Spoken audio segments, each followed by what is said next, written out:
Bienvenue à cette émission, La Voix de la Mission. Comme vous le constatez, nous sommes ici à la place Martyr du dimanche 16 janvier 1977 à Cotonou, la capitale économique béninoise. Et c'est ce beau pays qui accueille depuis 2002 une mission du Centre international d'évangélisation, Mission intérieure africaine. Et bien, au cours de cette émission initiée par le pasteur Mamadou Philippe Karambiri, nous allons vous permettre de voir le travail qui est fait sur le terrain par le missionnaire du Centre international d'évangélisation dans ce pays, les actions d'évangélisation qui sont menées. Et nous ouvrons donc cette émission avec la rubrique Focus Mission. Cotonou, capitale économique du Bénin, une ville en plein chantier, des infrastructures routières par-ci, des monuments par-là. Le pays a amorcé une nouvelle phase de son développement. Ici, le moyen de déplacement le plus accessible est le Zémidjan, les fameuses mototaxis. Cotonou, ce sont également ces belles plages à perte de vue. Avec une population de 13 millions d'habitants, les églises évangéliques et pentecôtistes ont commencé à s'implanter dans ce pays côtier dès 1944. C'est à partir de 1990 que leur processus de croissance va connaître un développement considérable grâce aux changements politiques intervenus la même année. Passage du régime marxiste-léniniste anti-religieux au régime démocratique prônant la liberté de culte. Avec une vocation missionnaire, le mouvement du CIEMIA, Centre international d'évangélisation, Mission intérieure africaine, est implanté ici depuis 2002 avec l'arrivée du premier missionnaire, aujourd'hui dans la gloire, le pasteur Ismaël Zoundi, le 2 octobre de la même année. L'un des pionniers devenu aujourd'hui évangéliste se souvient des débuts. On était en ce moment à Godomé. Voilà, l'église était au tout début. L'église était encore dans le sable. Et la toiture, je me souviens que la toiture qui était faite était en partie tôle. Il y avait une partie en bâche. On était maximum une quinzaine de personnes. Mais l'église avançait et c'est là qu'on a commencé par voir une certaine croissance. En 2013, le deuxième missionnaire, Étienne Yebanga, foulera le sol béninois pour poursuivre l'œuvre entamée, non sans s'être imprégné de l'histoire de la mission. La mission a commencé avec un frère qui avait accepté une cellule dans sa cour à Agonticon. Et quand le premier missionnaire est arrivé, je crois que la mission s'est déplacée à Godomé. Et c'est là-bas que je suis venu trouver la mission en 2013. Nous avons commencé avec déjà les pionniers qui étaient là, à voir dans quelle optique, dans quelle stratégie continuer l'œuvre. C'est vrai qu'un travail était fait, mais il y avait beaucoup de choses à faire parce qu'il fallait redynamiser ces églises, consolider ces églises, parce que toutes les églises de la mission étaient sur des terrains ou des parcelles ou des maisons en location, ce qui n'est pas trop sécurisant. Le pasteur Étienne Yebanga va tout de suite se mettre à la tâche. Il travaillera à faire connaître davantage le CIEMIA à travers des actions de communication. Il fallait trouver un espace stratégique au cœur de la ville de Cotonou pour servir de siège. C'est ainsi que l'église va s'implanter au 7e arrondissement de Cotonou, plus précisément à Siker-Godji. Une fois ce défi relevé, la mission va connaître une croissance exponentielle. Des fidèles accourant de partout, permettant du même coup la relance des églises qui connaissaient des difficultés d'ordre organisationnel. 10 églises locales sont fonctionnelles et 2 cellules qui sont en passe de subir des mutations. La mission du CIEMIA du Bénin obéit à une structuration définie par le siège du mouvement basé à Ouagadougou. Il y a le conseil pastoral. Premièrement, il y a le conseil pastoral qui s'occupe véritablement des choses spirituelles de la mission. Nous avons aussi le conseil d'administration, reconnu par le ministère de l'Intérieur, chargé des cultes. Et à travers le conseil pastoral et le conseil d'administration, nous avons aussi les départements. Voyez, nous ne faisons qu'obéir à la vision du siège. Tous les départements qui existent au niveau du siège sont aussi existants au niveau de la mission CIE du Bénin. Dans la structuration de la mission, Il existe une coordination chargée de veiller sur le bon fonctionnement des églises locales. Elle s'assure que la vision imprimée par le mouvement depuis le siège est respectée à la lettre. La tâche qui nous a été confiée est de travailler avec les églises locales, en particulier les pasteurs, pour suivre un peu les activités, les programmes, comment les choses, le bon déroulement des choses au sein des églises et les difficultés que ces églises pourront avoir éventuellement afin de pouvoir relayer cela à l'hiérarchie et pour qu'une organisation soit mise en place dans le but d'aider ces églises-là. Voilà, donc premièrement c'est ça. Et sur l'autre plan aussi, et par rapport aux différents séminaires, voilà, nous travaillons aussi pour nous rassurer que les églises sont en train de suivre les programmes, les différents programmes, que ce soit des programmes de prière qui sont lancés les 40 jours, les différentes activités de programmes qui sont lancées par le siège. Donc nous sommes chargés de coordonner toutes ces choses pour que tous ces programmes se déroulent très bien dans les différentes églises locales. Et nous nous occupons aussi des rapports. Voilà, donc chaque église, c'est à notre niveau que les rapports spirituels sont rassemblés et nous travaillons à en faire maintenant un rapport général que nous envoyons au bureau missionnaire. L'une des forces motrices de la mission du CIEMIA du Bénin est le mouvement des femmes dirigé par l'épouse du missionnaire. Il regorge en son sein des structures comme les Plaines de Grâce. Avant, les femmes étaient là, effectivement, mais ils n'étaient pas cadrés. Mais à travers vraiment le mouvement des femmes de destinée, chaque femme se retrouve et chaque femme trouve vraiment qu'elle est utile dans l'œuvre de Dieu. Et chaque femme vraiment arrive vraiment à donner le potentiel qui est en elle. Et nous voyons vraiment l'Église aussi en mouvement parce que les femmes sont en mouvement. Nous avons les PDG et les PDG+. Les PDG, c'est des Plaines de Grâce. Voilà, des jeunes filles non mariées et les PDG+, c'est des femmes mariées de 0 à 10 ans. Mais ici, nous avons élargi ça jusqu'à 25 ans de mariage, 30 ans de mariage. À côté du mouvement des femmes de destinée, il y a celui de la jeunesse qui participe activement à la vie et à l'animation des églises locales. Il organise régulièrement des activités qui prennent en compte les préoccupations des jeunes.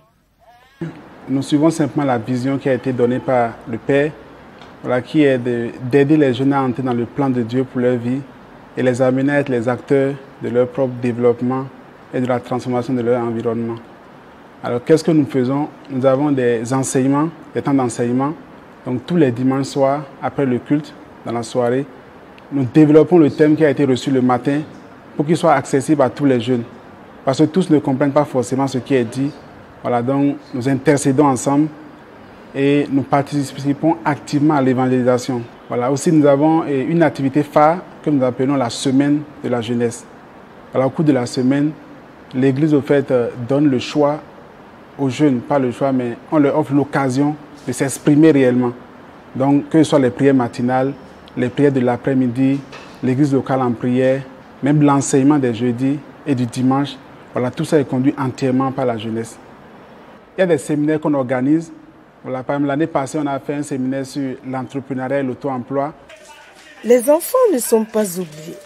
Une salle leur est dédiée pour l'école de dimanche, au cours de laquelle les moniteurs et monitrices dispensent des enseignements adaptés à leur âge.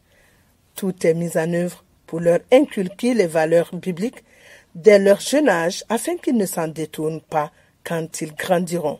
Le nom des tous disciples de Jésus. Moi, Simon-Pierre. Oui. André. Oui. Jacques.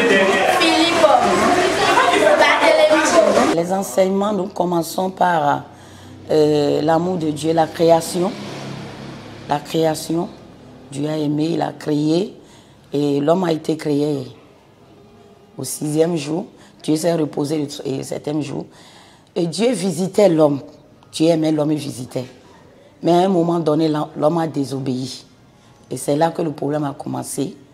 Et même nous avons appris, les enfants, comment mimer ce que c'est que le péché. Et presque tous les enfants de l'école de dimanche savent mimer. Le péché, c'est quoi? C'est ce que nous pensons, ce que nous disons, ce que nous faisons et qui est contraire à la volonté de Dieu. Nous les avons enseigné ça. Après, qui peut résoudre ce problème? C'est Jésus. Là, nous parlons de la naissance de Jésus, le ministère de Jésus et la mission de Jésus sur terre. Et qu'est-ce que Jésus nous demande? En fait, nous formons des disciples pour qu'eux aussi, ils aillent au dehors. Et nous avons un programme pour ça. Nous avons un programme, on est en train de voir entre Pâques et Pentecôte. Ils doivent aller dans le quartier, parler de Jésus aux autres enfants. Au centre des activités de tous les départements, il y a l'évangélisation qui est l'essence même du mouvement. L'entité opérationnelle qui chapeaute désormais ce volet est le RECODEG, le régiment de compassion, de délivrance, d'évangélisation et de guérison. Nous sommes un centre international d'évangélisation. Et comme papa l'a dit, que de ne pas rester enfermés dans nos églises.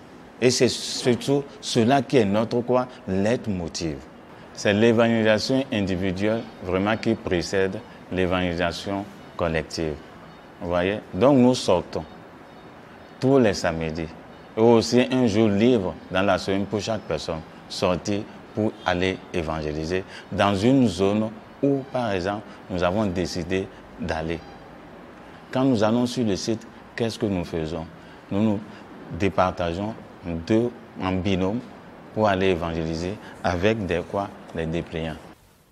Dès son arrivée en 2013, le pasteur Étienne Yerbanga s'est vite mis à la tâche. Après des temps de prière, diverses stratégies en matière d'évangélisation ont été inspirées en fonction de la réalité du terrain. La mission elle-même a confectionné ses propres dépliants. Nous avons 4 dépliants à notre disposition. Premièrement, quand nous partons sur les marchés, nous donnons les dépliants, la bénédiction financière et la prospérité dans les affaires. Il n'y a pas ce commerçant à qui tu vas tendre ces dépliants avec des paroles, la confession, comment donner sa vie au Seigneur. Arrivé au marché, vraiment ces dépliants ne suffisent même pas et les gens prêtent attention à cela. Nous avons aussi les dépliants qui nous permettent d'aller dans les endroits fréquentés, les établissements, les écoles, sans troubler l'ordre établi par ces lieux-là. Et là, c'est le dépliant, tu réussiras. Et il y a rare d'établissements qui n'a pas été visité par la mission et nous sommes même reconnus par les responsables d'établissements, les directeurs, les proviseurs, jusqu'à l'université d'Abomey-Calavi et d'autres universités privées que nous avons pu visiter par l'évangélisation. À l'hôpital, nous faisons aussi notre évangélisation avec un dépliant qu'on appelle la guérison divine. Et tout cela s'est tiré des enseignements que notre Père nous donne. Nous avons constaté aussi que le Bénin est un pays où les funérailles sont très fréquents et qui mobilisent. À chaque fois que nous avons des opportunités, nous avons un dépliant concernant la protection divine. Pendant qu'on pleure, quand on te propose la protection divine, c'est bienvenu. Terrain de sport du lycée Jean Piaget. Nous sommes dans l'arrondissement de Tokba, dans la commune d'Abomey-Calavi. Dernier jour de la croisade d'évangélisation de 72 heures. Tous les départements sont mobilisés.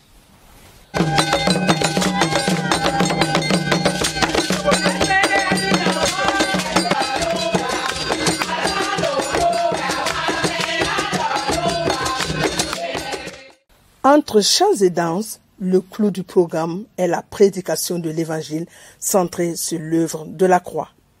Quand on attachait Jésus-Christ, la puissance de Dieu t'est détachée.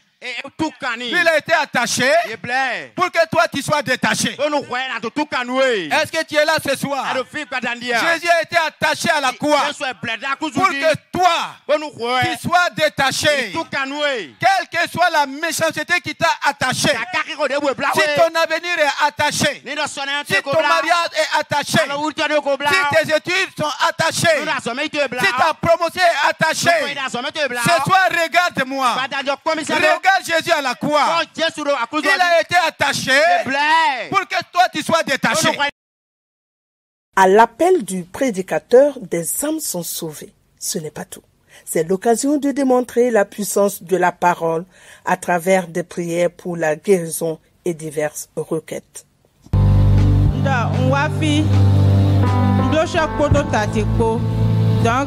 Donc, eya ta na do fife mi we on ka se wa misa wa e wa de ko nu me le gbe ni sun wa donc de wa dien ko de nu mi kamo azon gbigbo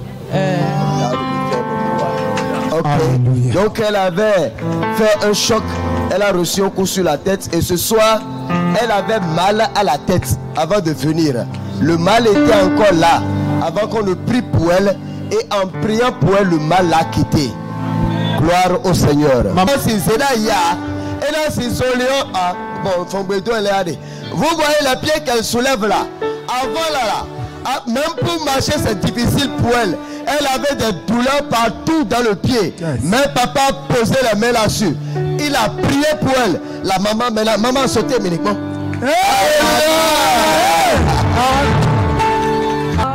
Bloqué, on appelle ça en français doigt rousseau. J'ai déjà été à l'hôpital dépensé 423 000 francs. Et il me reste radiographie 86 000 francs à payer encore avant d'aller chez le spécialiste. Je ne pouvais pas serrer la main. Je ne pouvais rien faire. Même je ne pouvais pas applaudir quand j'étais venu ici. Regardez. Il y avait une boule au milieu de la main là qui faisait très mal. Il y avait une boule au milieu de la main qui te faisait mal. Maintenant, je peux servir. Regardez. Les croisades d'évangélisation de ce genre se font au moins 3 fois l'an. Elles débouchent sur la création de cellules où sont accueillis les nouveaux convertis et plus tard des églises naissent comme c'est le cas à Tokba. On ne peut pas avoir un bébé sans le nourrir. On ne peut pas avoir un bébé sans lui donner du lait d'abord. Donc nous avons pensé à ça. Et par la grâce de Dieu, nous avons un terrain ici. À 3 vont d'ici, c'est-à-dire, je ne sais pas, à 3 rues d'ici, nous avons un terrain qui est déjà clôturé et déjà on a commencé les travaux. Quand les gens viennent, qu'est-ce que nous faisons? Nous prenons leur nom, nous prenons leur numéro et nous prenons aussi le numéro de leur parcelle. Là où ces personnes habitent, c'est pour les retrouver. Le mouvement des femmes de destinée constitue une force de mobilisation pour la cause de l'évangile. Des initiatives sont mises en œuvre. Premièrement, nous avons l'évangélisation porte à porte, que chaque samedi, par la grâce de Dieu, nous sommes là, les femmes sont motivées et elles sont vraiment nombreuses. Nous avons aussi la deuxième sortie d'évangélisation dans les hôpitaux. Et dans les hôpitaux, vraiment, nous avons vu comment le Seigneur a agi dans les hôpitaux à travers vraiment l'évangélisation des femmes de destinée. Et on a eu surtout dans l'hôpital de Nazareth. L'hôpital de Nazareth, l'action qui a été menée était tellement forte qu'il y a un des malades qui était tellement touché qui a dit qu'elle aimerait au moins que la mission du CIE Bénin soit reconnue dans son village et qu'elle dispose son terrain pour le mouvement, pour la mission du CIE. À cause de l'acte et comment le Seigneur a agi vraiment dans ce programme. Et notre troisième volet d'évangélisation, c'est aide-moi à évangéliser mon voisin. Aide-moi à évangéliser mon voisin, c'est-à-dire le quartier là où je suis.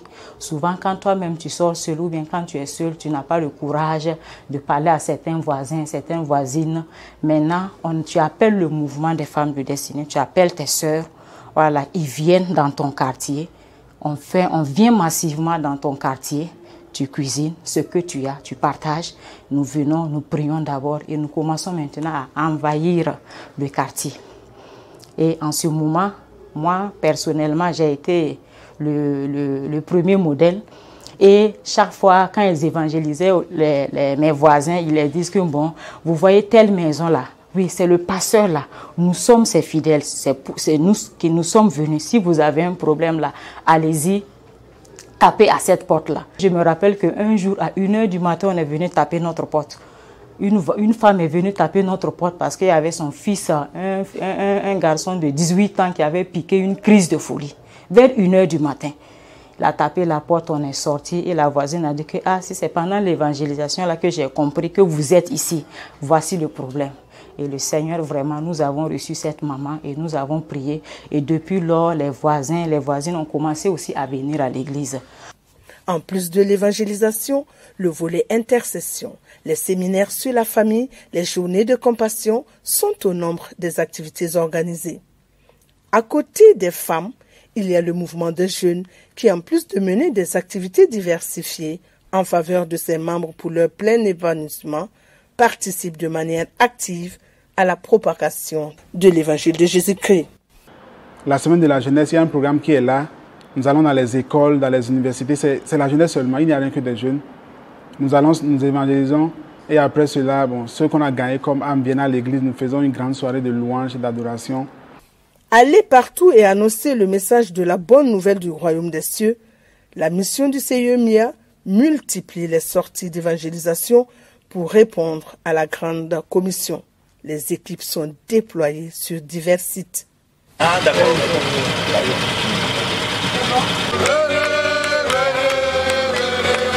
Matinée d'évangélisation inédite ici à Cotonou. Nous sommes sur le lac Ganvier et c'est dans cet endroit où vivent près de 35 000 âmes que le mouvement du Centre international d'évangélisation a décidé donc d'aller prêcher l'évangile de Jésus-Christ.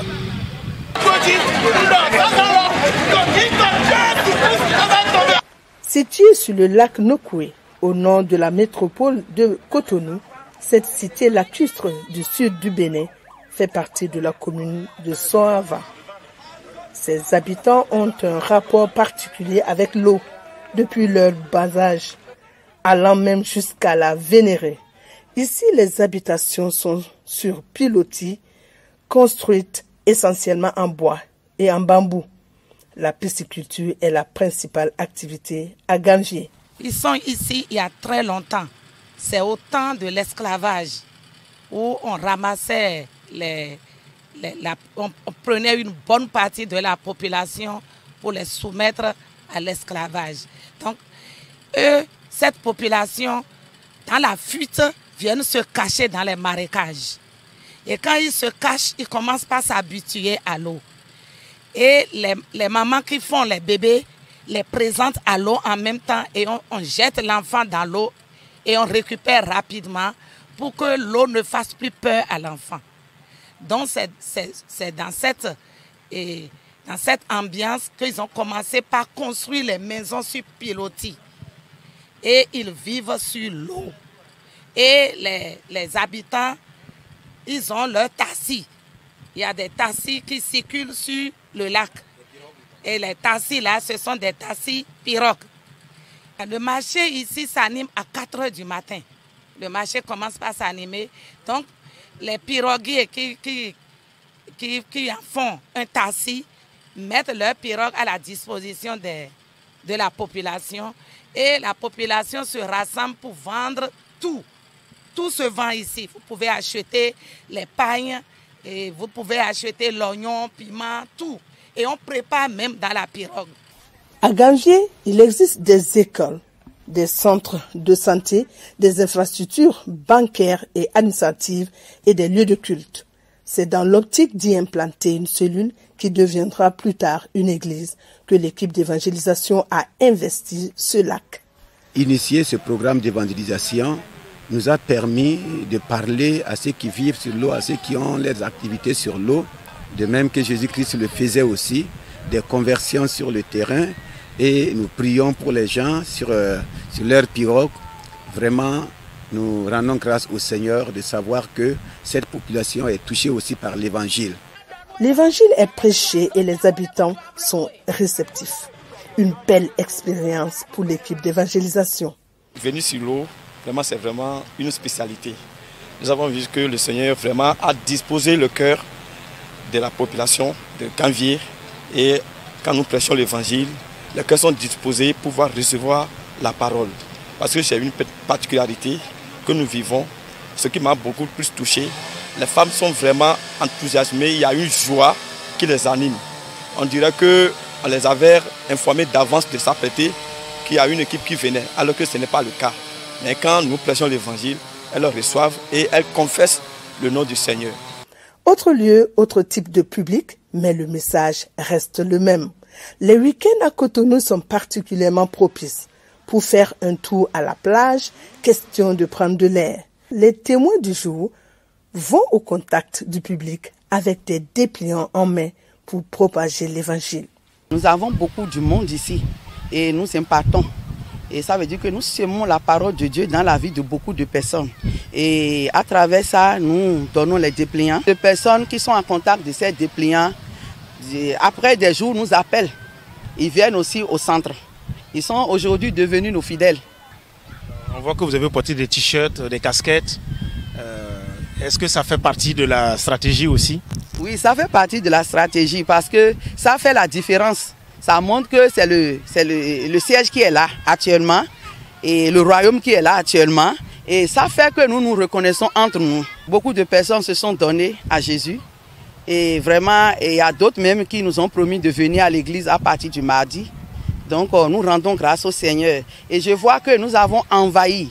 Ce n'est pas seulement nous qui sommes là, tout le royaume des cieux est ici avec nous. Nous avons envahi la plage et partout vous allez voir que nos soeurs, nos frères sont en train. Et puis ici, les hommes, ils ont ouvert leurs yeux et puis leurs oreilles aussi, ils ont ouvert. Parce que tous ceux que nous avons rencontrés, ils ont accepté Jésus.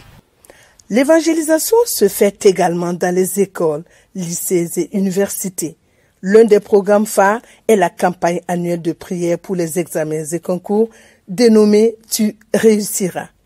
Une activité qui brasse du monde, composée essentiellement d'élèves et d'étudiants. Les caravanes d'évangélisation sont aussi pratiquées par la mission du CIE-MIA du Bénin. Elles consistent à arpenter les artères des villes et campagnes sur fond de musique de louange pour attirer l'attention des populations et profiter du même coup pour prêcher la bonne nouvelle du royaume des cieux. Toutes les actions concourent à ramener tout homme à son Créateur. Une fois les âmes gagnées à Christ, des cellules de maison s'ouvrent et des églises sont mises en place. Depuis 2002, du travail a été fait sur le terrain. Et les acquis ont été consolidés par le pasteur Etienne Yerbanga à son arrivée en 2013. Les églises continuent de naître et le mouvement du CIE-MIA tisse sa toile dans plusieurs arrondissements de Cotonou. Un tour d'horizon de quelques-unes, Tangpé dans l'arrondissement d'Abomey, Calavi, Kokotome dans l'arrondissement de Godomé,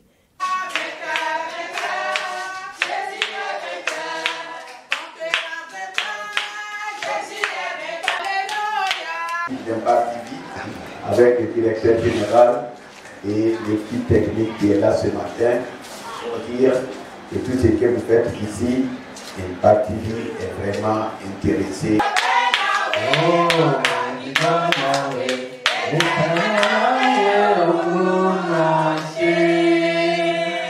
Église de Paou, dans la commune de Ouida.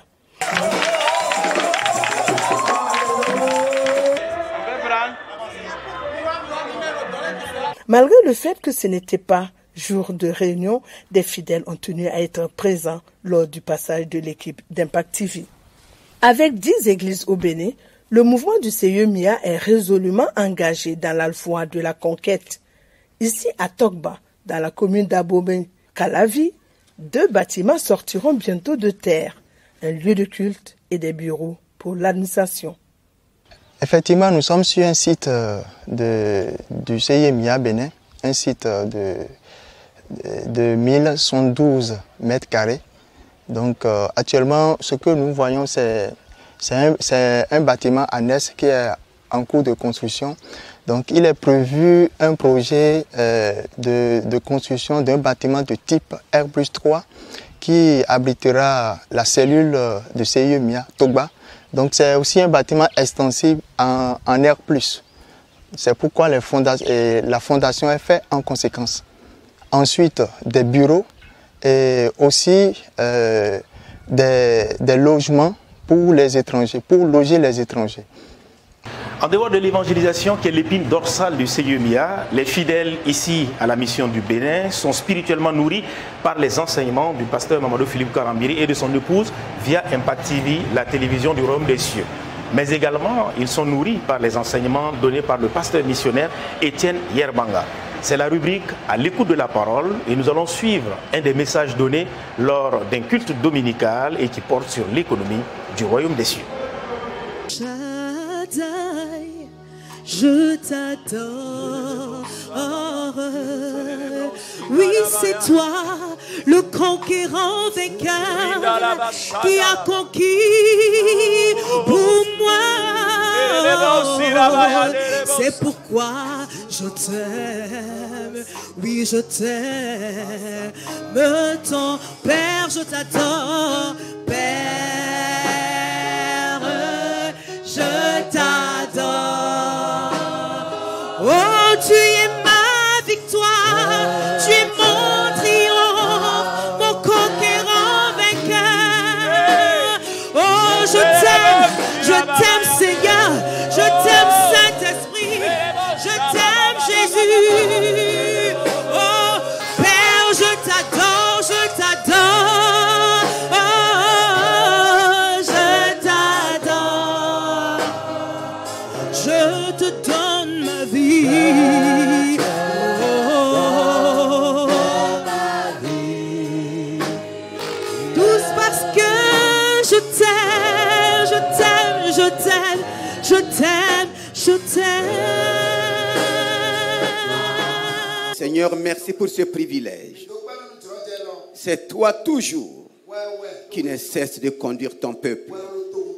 Je me dispose entre tes mains pour que ta parole de vie et de grâce coule dans la vie de chacun de nous.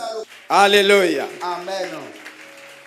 Nous sommes dans un thème très important, la manifestation et la démonstration du royaume des cieux en nous et au milieu de nous. Ce matin, nous allons voir ensemble l'économie du royaume des cieux. L'économie du royaume des cieux. Tout royaume a son économie. Toute nation a son économie. Si nous sommes dans un royaume, c'est un royaume avec son économie. Et si nous lisons dans Genèse 1, le verset 1 à 2, la parole de Dieu révèle: Dieu au commencement créa les cieux et la terre. La terre était informe et vide. Je m'arrête là. Dieu au commencement créa les cieux et la terre. Donc l'économie du royaume des cieux ne se limite pas seulement à la terre, mais c'est l'ensemble des cieux et de la terre. Parce que c'est le même Dieu qui a créé les cieux et la terre. Et c'est lui qui a amené son royaume sur la terre. L'économie du royaume des cieux n'est pas limitée à la terre. La terre a ses limites. Les royaumes de la terre, leur économie, leurs ressources est limitée uniquement au domaine de leurs frontières. La nation dans laquelle nous sommes connaît ses frontières et les limites de son économie. Les limites de ses ressources sont liées aussi à ses frontières. Mais le royaume des cieux n'a pas de frontières terrestres. Nous pouvons même connaître les limites de la terre. Mais son économie ne se limite pas à la terre. Nous savons que sur la terre, l'économie de tout royaume peut connaître des difficultés, connaître des faillites. Mais le royaume des cieux ne connaît pas de crise. Son économie ne connaît pas de crise. Dans Daniel 2, le verset 45, qu'est-ce que le Seigneur nous dit? Pour révéler de quoi le royaume est constitué. Daniel dit: dans le temps de ces rois, le Dieu des cieux suscitera un royaume qui ne sera jamais détruit et qui ne passera jamais sous la domination d'un autre. Il brisera et anéantira ces royaumes-là et lui-même subsistera éternellement. Le royaume des cieux est un royaume éternel. Tout dans ce royaume porte la marque d'éternité. Donc son économie, c'est une économie éternelle.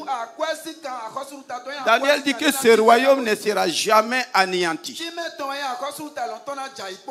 Les royaumes de la terre vont disparaître.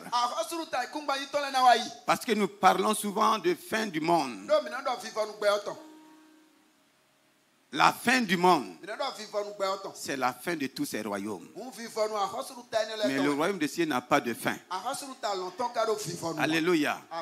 Le royaume des cieux n'a pas de... Parce que son roi est éternel. C'est pourquoi dans ce royaume, tout ce que le roi donne est éternel. Il nous a donné une vie éternelle en Jésus-Christ. Les bénédictions du royaume sont éternelles. La joie du royaume est éternelle. La paix du royaume est éternelle. Tout dans le royaume porte la marque de l'éternité. Alléluia. Et dans ce royaume, son économie est diversifiée. Mais nous allons mettre l'accent sur la prospérité du royaume. La prospérité du royaume des cieux. Donc la prospérité du royaume des cieux, c'est une prospérité aussi éternelle. Et si nous rentrons dans cette prospérité, nous avons une jouissance éternelle de cette prospérité. Dans Matthieu 5, à partir du verset 3, qu'est-ce que le roi du royaume nous révèle?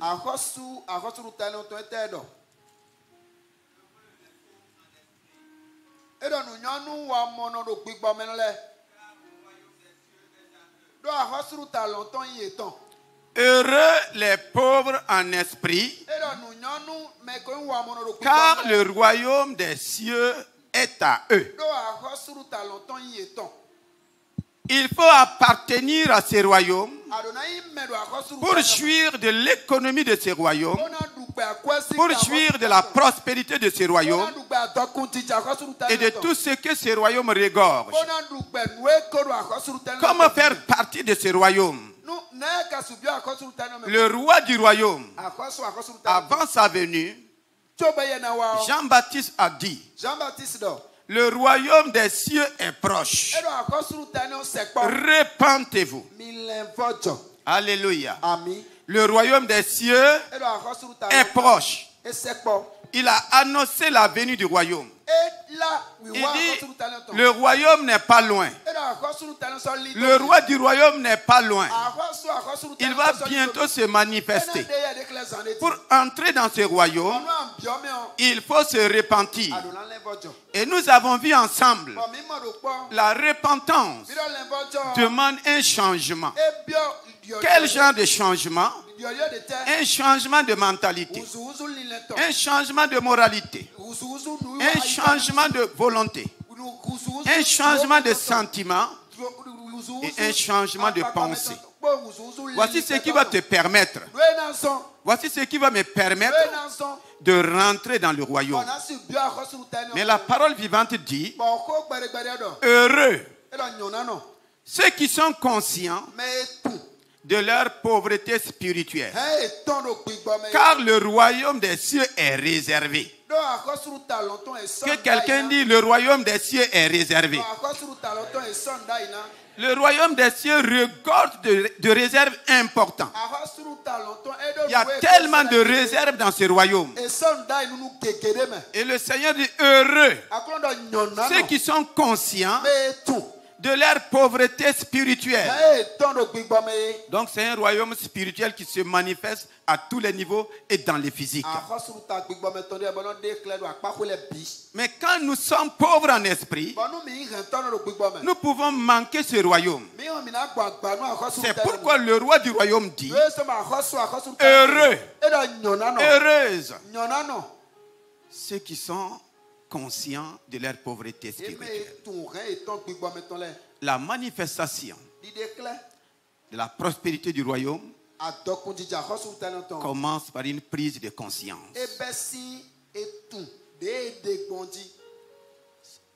Ça commence dans ma vie par une prise de conscience.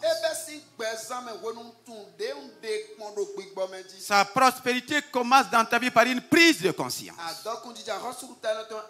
Et tant qu'il n'y a pas de prise de conscience, nous pouvons passer à côté de l'économie du royaume et de la prospérité du royaume. Heureux ceux qui sont conscients de leur pauvreté spirituelle, car le royaume est réservé. La conscience de ma pauvreté spirituelle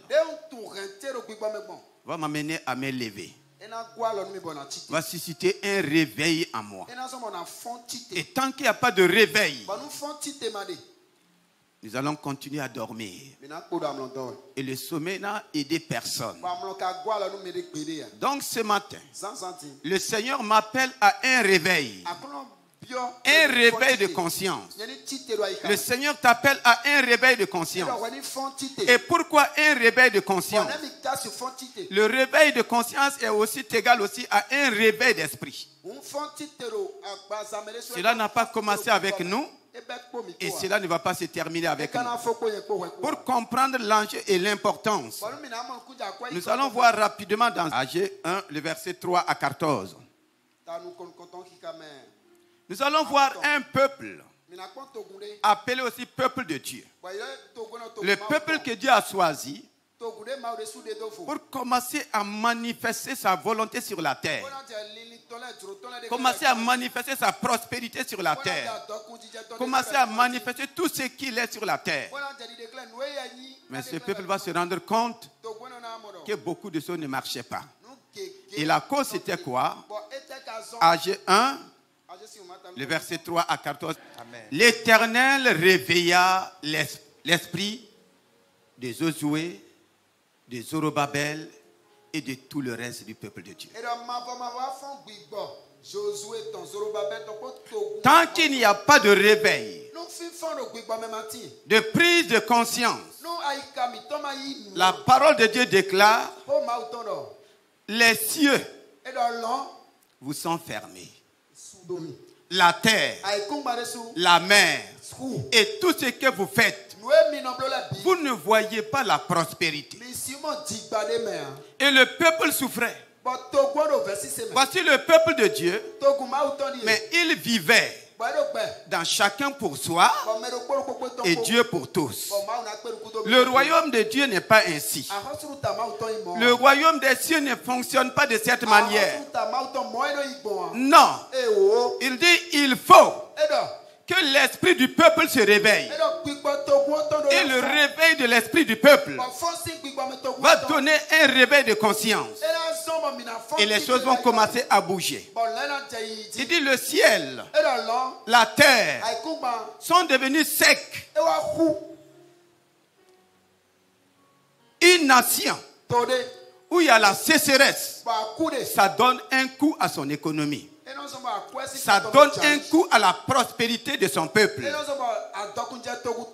Et nous sommes un peuple du royaume des cieux. Nous sommes les citoyens du royaume des cieux. Et le Dieu des cieux et de la terre, depuis le commencement, a dans son cœur voulu la prospérité de l'homme qu'il a créé à son image. Et cette prospérité doit être à l'image du royaume des cieux, à l'image du ciel qui gouverne tout. Dans son royaume, je vais parler des cieux, là où Dieu a établi son trône. La Bible révèle que même les voix sont pavés d'or pur. C'est comme si l'or est facultatif au ciel. Et sur la terre, Dieu a fait de sorte qu'avec le premier homme, dans le jardin d'Éden, il y avait tous les trésors, tous les matériaux. Il devrait jouir d'une prospérité exemplaire, jamais égalée. Mais qu'est-ce qui s'est passé pour que cet homme, sans pouvoir jouir de quoi que ce soit, se retrouve dans la sécheresse, se retrouve dans la misère, se retrouve dans la pauvreté et nous a communiqué cela? Il n'y a pas eu une prise de conscience par rapport à la parole qui a été donnée. La négligence est infiltrée. Ils ont négligé la parole de Dieu au profit d'une autre parole. Et le chaos est tombé. Mais depuis lors, Dieu n'a jamais renoncé à sa prospérité pour l'homme. Dieu n'a jamais renoncé à la prospérité qu'il a pour toi et pour moi. Et lui-même a dit que lui veut que chacun de nous prospère à tous égards. Donc la prospérité dans le royaume, c'est à tous égards. Ce n'est pas dans un seul domaine. C'est dans chaque domaine de la vie. C'est pourquoi il dit heureux. Dans chaque domaine, tu dois être heureux. Tu dois être heureuse. Dans chaque domaine, je dois être heureux. Il n'y a pas de domaine où le Seigneur ne veut pas que tu prospères. Mais nous avons un constat amer. Un peuple qui devait prospérer se retrouve dans la sécheresse. Il dit que même la terre, le verset 10, c'est pourquoi les cieux vous ont refusé la rosée et la terre a refusé ses produits. Qu'est-ce qui s'est passé pour que les cieux refusent, pour que la terre refuse la prospérité à l'homme? Le peuple est tombé dans une inconscience. Personne n'avait la conscience pour le Seigneur. Personne n'avait la conscience pour son Créateur. Et tant que nous perdons cette conscience du moins, tant que nous perdons cette conscience, les choses du royaume aussi se perdent. Nous perdons les choses du royaume. Mais quand le Seigneur lui-même, avec le peuple de Dieu, quand il y aura une prise de conscience, un réveil d'esprit, vous allez voir que les choses seront restaurées. Dans le chapitre 2 qui suit, quand il y a eu un réveil d'esprit, le chapitre 2, nous pouvons commencer à partir du verset 3. Quel est parmi vous le survivant qui a vu cette maison dans sa gloire première? Et comment la voyez-vous maintenant? Le verset 5. Je reste fidèle à l'alliance que j'ai faite avec vous. Quand vous sortirez de l'Égypte, et mon esprit est au milieu de vous, ne craignez pas, car ainsi parle l'Éternel des armées.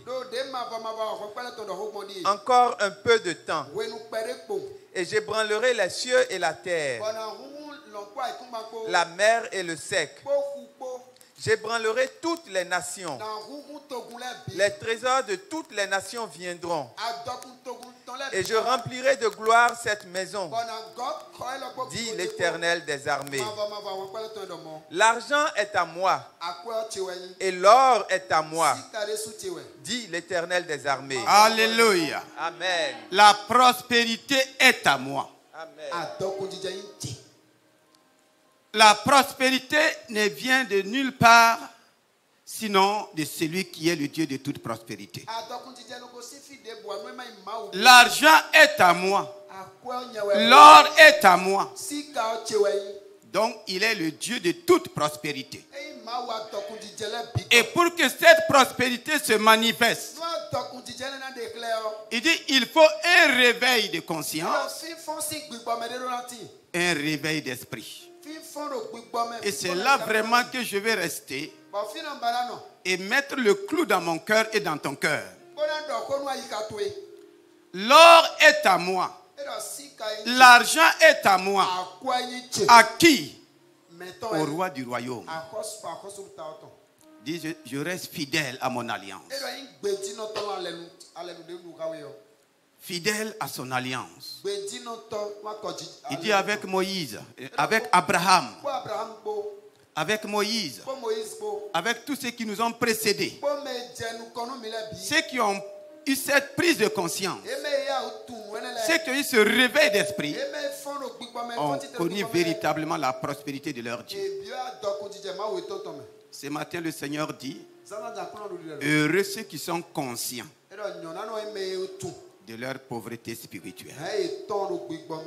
C'est à eux que le royaume des cieux est réservé. C'est à eux qu'appartiennent les réserves du royaume des cieux. Heureux toi ce matin. Heureux moi ce matin. Qui est conscient et consciente de ma pauvreté spirituelle. Qu'est-ce que la pauvreté spirituelle? C'est la pauvreté dans ma relation avec Dieu. C'est ma pauvreté dans la connaissance de sa parole. C'est ma pauvreté dans la connaissance des choses de son royaume. C'est ça la pauvreté en esprit. Dieu étant esprit, son royaume étant esprit, il a envoyé son esprit sur la terre. Et seule la richesse de l'esprit en moi, la richesse de l'esprit en toi, te permet de rentrer en profondeur et de vivre les merveilles de son royaume. Alléluia. Et quand ce peuple, dans leur misère, malgré leurs efforts, ils se sont dit non, quelque chose ne va pas. Il faut que ça change. Et le changement doit commencer par où? Le changement doit commencer par une prise de conscience. Et quand je suis conscient que ça ne va pas et que je cherche une solution, Dieu lui-même vient à mon secours. L'Éternel réveilla l'esprit du peuple. Ça veut dire que le peuple dormait. Spirituellement, le peuple dormait.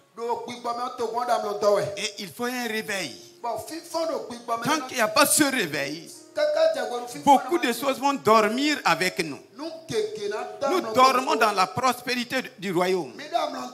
Nous dormons dans les trésors du royaume. Le Seigneur réveilla l'esprit du peuple. Et il dit, je suis fidèle à mon alliance. Le Seigneur reste fidèle à son alliance envers toi, fidèle à son alliance envers moi, fidèle à son alliance envers toute personne dans son royaume. Et comme il a dit, le chapitre 2, car ainsi parle l'Éternel, encore un temps, et j'ébranlerai les cieux et la terre, la mer et le sec. J'ébranlerai les nations. Les trésors de toutes les nations viendront, et je remplirai de gloire cette maison. J'ébranlerai les cieux. J'ébranlerai la terre. J'ébranlerai même le sec. J'ébranlerai les nations. Alléluia. Si Dieu dit qu'il va ébranler les cieux, qu'il va ébranler la terre, pourquoi? Parce que les cieux regorgent de toutes les richesses et les trésors du royaume. La terre, tout est enfui sur la terre. Le Seigneur déclare, s'il y a un réveil d'esprit, si nous permettons au Seigneur d'ébranler nos esprits, les cieux aussi seront ébranlés à notre faveur. La terre sera ébranlée à notre faveur. Les nations de la terre seront ébranlées à notre faveur. Il ne s'agit pas d'une destruction. Non, c'est ouvrir les trésors des cieux pour nous. Ouvrir les trésors de la terre pour nous. Ouvrir les trésors des nations pour nous. Mais cela demande un réveil. Une prise de conscience. Ce peuple l'a fait. Et le Seigneur a dit, maintenant je vous mets en contact avec ma prospérité. Que le Seigneur ce matin te met en contact avec la prospérité de son royaume. Qu'il te connecte à la prospérité de son royaume. Pour que tu puisses jouir et être épanoui à tous égards. Dans le nom puissant de Jésus-Christ. Donc nous avançons par la grâce de Dieu. Le réveil de conscience va toucher plusieurs aspects. La croissance, la conscience dans le travail. Alléluia. Proverbe 14, 23 dit, tout travail procure de l'abondance. Alléluia. Il n'y a pas de prospérité sans travail. C'est ceux qui sont engagés dans le travail. C'est ceux qui sont conscients qu'ils doivent travailler comme il se doit, qui rentrent dans la prospérité du royaume des cieux. C'est pourquoi dans toute nation, chacun est engagé dans le travail, dans le royaume. Si nous ne sommes pas engagés comme il se doit, nous pouvons passer à côté.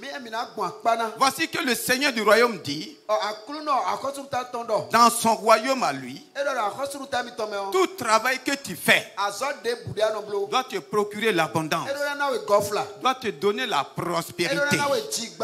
Donc le travail rend prospère. Le travail selon Dieu, le travail selon les principes requis du royaume te rend prospère et me rend prospère. Mais il dit les bavardages inutiles conduit à la disette, conduit à la pauvreté. Ah, voici le problème. Les bavardages inutiles. D'autres versions disent les paroles en l'air. Nous sommes dans un royaume. Un royaume où nous prions beaucoup. Et souvent nos prières peuvent être comme des paroles en l'air. Nos prières peuvent être comme des bavardages inutiles. Tant qu'il n'y a pas de prise de conscience. Est-ce que tu es là ce matin? Le roi du royaume dit, dans son royaume, quel que soit le travail que tu fais, tout travail procure l'abondance. Dis à quelqu'un, ne néglige pas le travail que Dieu t'a donné.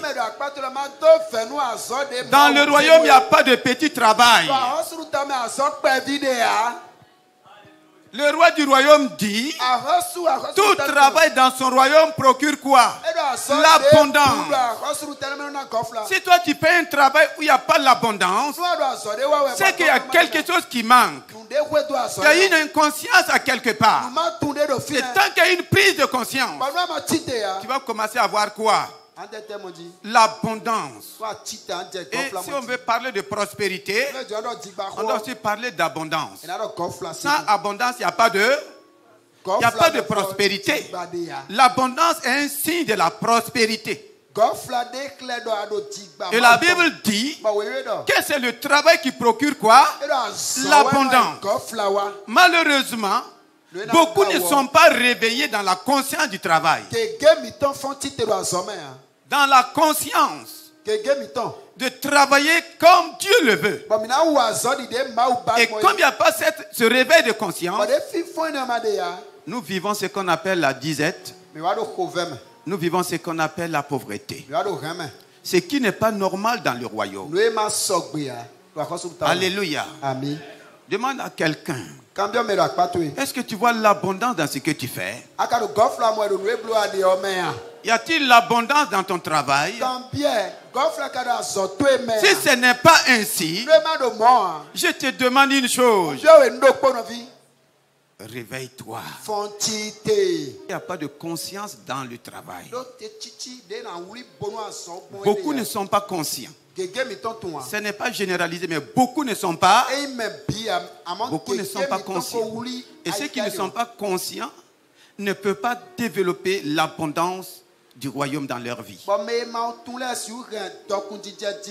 Il est difficile de développer l'abondance dans leur vie. Et comment manifester l'abondance du royaume dans mon travail? Le Seigneur nous invite à aller vers la fourmi. Alléluia.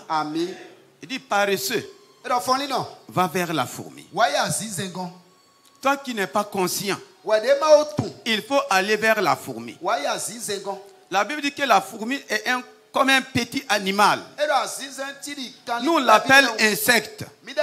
Mais la Bible dit la fourmi est parmi les 4 petits animaux. Mais les plus sages et dans sa sagesse, la fourmi développe une prospérité que personne ne peut connaître sur la terre. Une abondance. Le royaume de la fourmi ne connaît jamais de famine, ne connaît jamais de sécheresse, ni de crise économique. La Bible dit que dans leurs réserves, la fourmi a des réserves de 50 ans.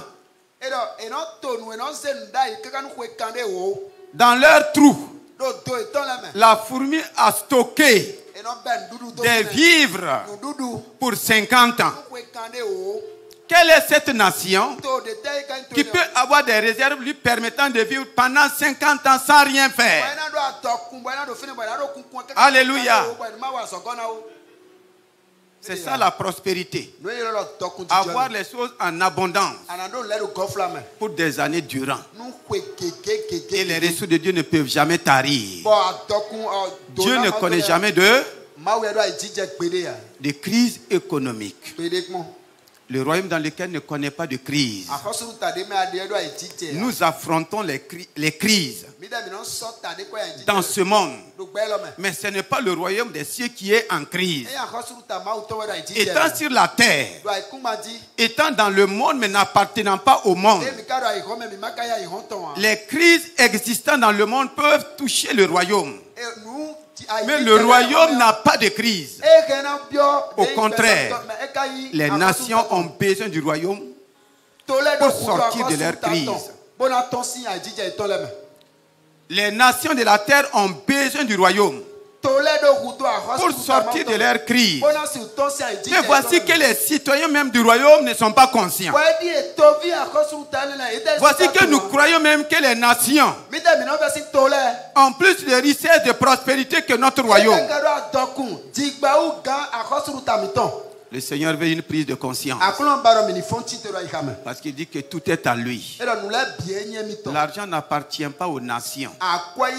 Les nations profitent de l'argent de Dieu. L'or n'appartient pas aux nations. Les nations profitent de l'or que Dieu lui-même a créé. Comment les nations du monde peuvent profiter? Et nous, dans le royaume, nous ne profitons pas. Ce n'est pas normal.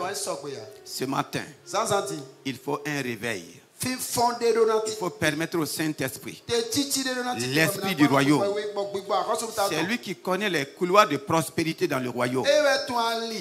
C'est lui qui sait comment te conduire, comment me conduire à entrer dans la prospérité du royaume. Et cette prospérité est pour chacun de nous.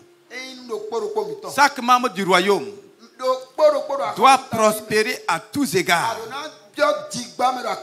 comme le Seigneur l'a dit. Alléluia. Est-ce que ce matin, tu sais que l'économie du royaume est pour toi? La prospérité du royaume est pour toi. Et que dans le royaume où tu es, Dieu a tout disposé en ta faveur. Alléluia. Dieu ton Père a tout disposé. L'argent c'est pour toi. Parce que l'argent appartient à ton Père. L'or c'est pour toi. Parce que l'or appartient à ton Père. Et si toi dans ta conscience, tu ignores tout cela, tu vas aussi les manquer. C'est le moment de parler au Seigneur. C'est le moment de dire au Saint-Esprit, réveille-moi. Réveille mon esprit qui dort. Réveille ma conscience. Je vais rentrer dans la prospérité du royaume. Je vais rentrer dans ce que tu as déjà préparé pour moi. Spirituellement, je ressens ma pauvreté. Spirituellement, je ne bouge pas. Spirituellement, ça ne va pas. Oh Seigneur, ce matin, oh, je veux me réveiller. Aide-moi à me réveiller. Saint-Esprit, aide-moi. Aide-moi à me réveiller.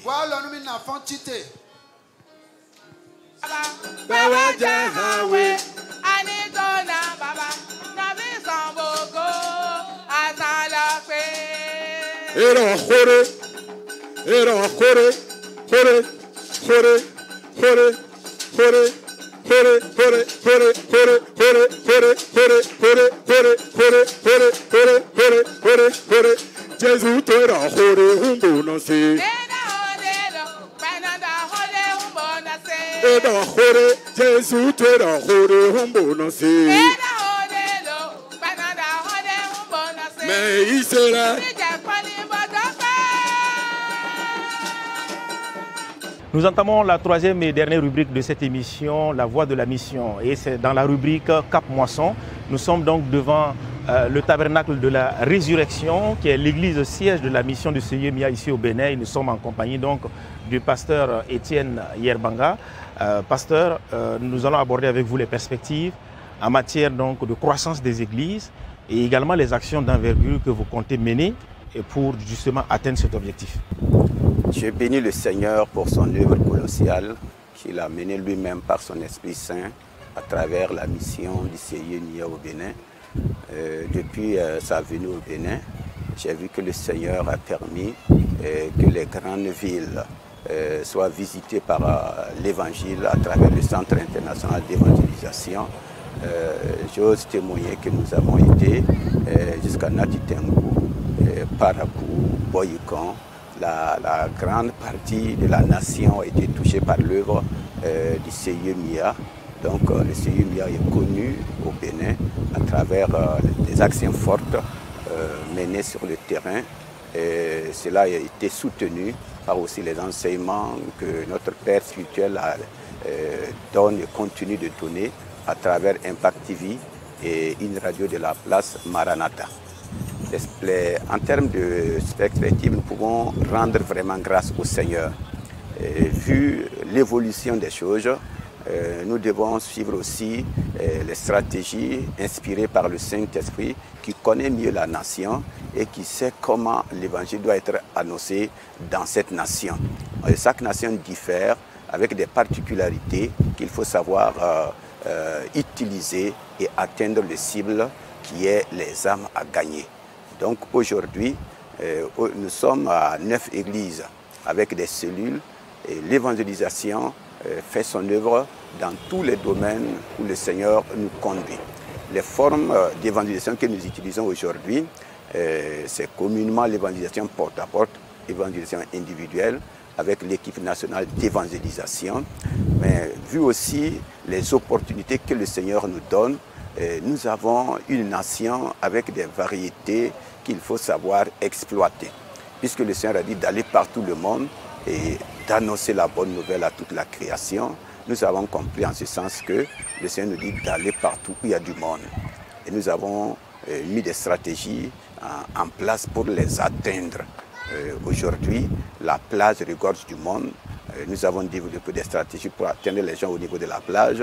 Nous avons aussi des endroits tels que les marchés, qui est déjà un monde regroupé. C'est des stratégies que le Seigneur nous a inspirées et nous avons ciblé tous les marchés et nous en faisons vraiment des actes d'évangélisation dans ces domaines.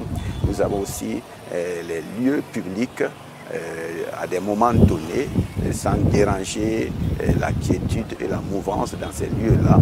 Les écoles, les établissements, les collèges ont été ciblés par l'évangélisation et nous avons mis en place ce que nous appelons la campagne de prière tu réussiras qui regroupe un nombre important de gens et cela nous permet de faire passer l'évangélisation. Nous menons aussi l'évangélisation au niveau des hôpitaux, au niveau des centres de santé, mais aussi au niveau des prisons, c'est l'autorisation que le gouvernement nous donne l'accès. Et vraiment, tout ça, c'est des stratégies qui ont permis d'amener l'évangile partout. Et aujourd'hui, en termes de perspective, nous voulons atteindre tous les départements de la nation. Le Bénin compose 12 grands départements. Nous sommes déjà dans 7 départements avec l'évangélisation. Donc cela veut dire que le travail reste beaucoup. Il y a beaucoup de choses qui restent à faire. Et par l'aide du Saint-Esprit, nous utilisons tout ce qu'il nous donne. Nous mettons tout à profit pour atteindre cette cible, sans oublier les réseaux sociaux. Nous sommes sur YouTube, nous sommes sur Facebook et nous envoyons les messages par tous les moyens que nous avons à notre disposition pour que l'évangile puisse passer au nom par notre Seigneur Jésus-Christ. Alors, les téléspectateurs qui nous suivent en ce moment et qui sont au Bénin, qui aimeraient savoir où est situé donc, le siège de la mission du CIEMIA, est-ce que vous pouvez nous donner quelques informations par rapport à la situation géographique du siège, mais aussi ceux qui aimeraient participer aux réunions hebdomadaires? Quel est le programme? Le siège de la mission est situé précisément à Sikekodi. Sikekodi, c'est le centre de la ville, non loin de l'Étoile Rouge et non loin de Marina, les feux Marina, et juste derrière le bicentenaire.